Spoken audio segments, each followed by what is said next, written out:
हर हर महादेव सभी प्रिय दर्शकों को। कौन सी ऐसी व्यथा रही होगी कि इस छोटे से बच्चे को ऐसे मुंह छुपाने पर मजबूर होना पड़ रहा है। विषय तो है चिंतन की योग्य।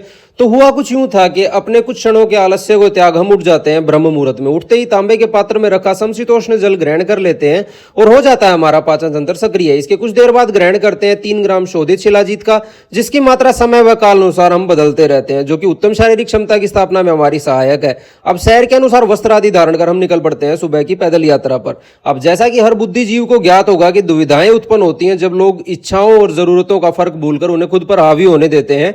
खैर, निर्णय लेने की क्षमता ही हमें जानवरों से कुछ भिन्न बनाती है। सुबह सुबह दौड़ना भी कुछ दिनों से आरंभ कर दिया है, क्योंकि वजन हमारा कुछ अतिरिक्त सा मालूम पड़ रहा था और दूसरा श्वास गति पर नियंत्रण करने का हमारा यह छोटा सा प्रयास भी है।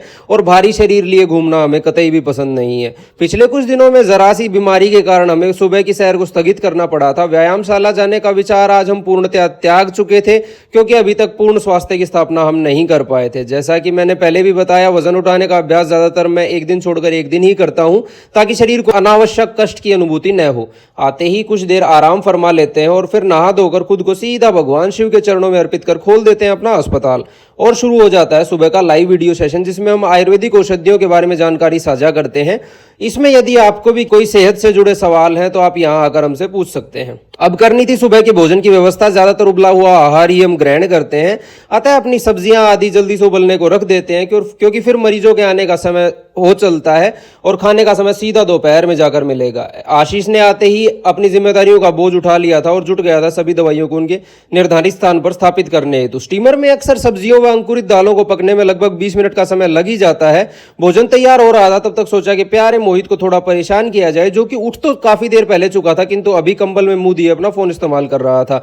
आता है इसे थोड़ा मजबूर करते हैं बिस्तर त्यागने पर। तब तक हमारा भोजन भी बनकर तैयार हो चुका था। अब इसकी सुबह तो होती है सुबह की चाय के साथ, और हो भी क्यों नहीं, ये मौसम ही कुछ ऐसा है।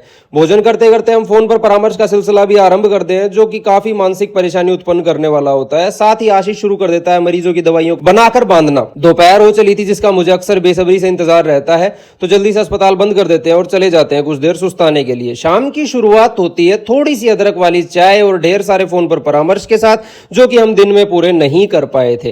तब तक आप पहुंचते हैं हमारे दोनों ही प्रियजन और विचार बनता है बाजार जाने का, क्योंकि जैसा कि मैंने आपको पहले भी बताया होगा कि कुछ शादी समारोह में हिस्सा लेने हेतु हमने कुर्ता पजामा बनवाया था, जिसमें काफी कमियां रह गई थी, अतः दोबारा जाना पड़ रहा था दर्जी भाई साहब के यहाँ। अतः अपने दुपहिया वाहन पर सवार होकर हम निकल पड़ते हैं बाजार की तरफ, जहां शीतलहर का एक तीव्र वेग मानो पल पल हमें जिंदा होने का एहसास करवा रहा था। वहीं दूसरी तरफ इस शहर की सजावट के बारे में तो आप सब वाकिफ ही होंगे।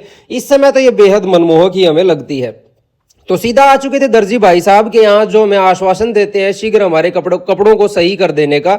अब यहाँ से आश्वस्त होकर हम निकल पड़ते हैं घर की तरफ, किंतु ये सभी लोग बाहर कुछ खाने की इच्छा जाहिर करते हैं। अतः इनकी इसी फरमाइश पर हम रुक जाते हैं पास ही के एक रेस्टोरेंट में, जहां ये लोग अपने लिए पिज्जा मंगवा लेते हैं। हमारी खाने की कतई इच्छा नहीं थी, क्योंकि इस समय ज्यादातर हरी सब्जियां या दूध ही हम ग्रहण करते हैं। अब काफी देर इंतजार के बाद इनका खाना पीना खत्म हुआ और हमने भी सुकून की सांस भरी कि अब तो घर जाएंगे, किंतु यहाँ कुछ मिठाइयां आदि खाने की फरमाइश भी इन्होंने सामने रख दी। तो मैंने इनको यहीं विदा करने का निर्णय लिया, क्योंकि मुझे अभी भी फोन पर परामर्श पूरे करने थे और हाँ, साथ ही खरीदनी थी ढेर सारी हरी सब्जियां भी।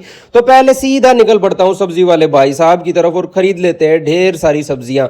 और हाँ, इनकी मुस्कान की चमकान से तो आप सब बखूबी वाकिफ होंगे।